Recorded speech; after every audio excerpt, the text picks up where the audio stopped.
When there's an emergency, certain men and women are always ready to respond. Each call is different from others, and some require multiple agencies and rescue missions. Our Jory Talley takes a look into what it's like to be behind a rescue mission. She joins us in the studio now with more on that, Jory.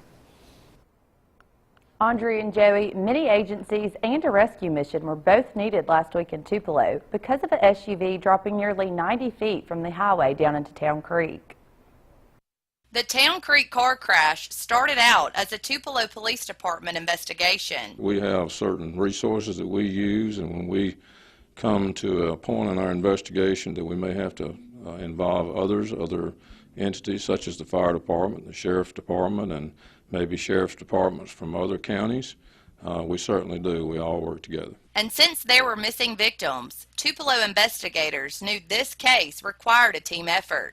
They reached out to other agencies to help with the search and recovery mission. They had folks out with boots on the ground or in the water on this case, and but we developed the plan and we set our objectives and our goals and what we wanted to accomplish each day, and you know, we were the lead on that, and the other agencies jumped in and helped us achieve those goals. It was an around-the-clock search for 10 straight days. Fire Chief Thomas Walker says when they're involved in an event of this magnitude, they have to stay 2 steps ahead. You have to look at the assets or the resources that you have and formulate a plan to avoid fatigue, to avoid, you know, the stress of what they're doing, and give them an opportunity to come away from that scene, to go back to the station, to decompress. From rope rescue, high angle rescue, and swift water rescue like last week's mission, these men and women are trained for it all. But each scenario comes with its own challenges. Anything that is washed down Town Creek from up creek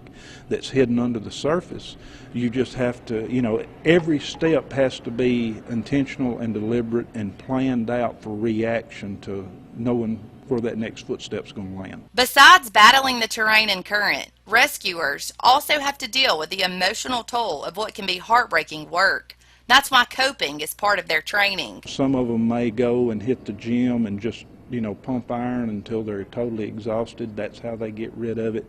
Somebody to talk to, a hobby, you know, things that they love to do. Tupelo Fire Chief Thomas Walker says his department, along with other agencies involved, are glad they could help bring closure to the victims' families. Andrea?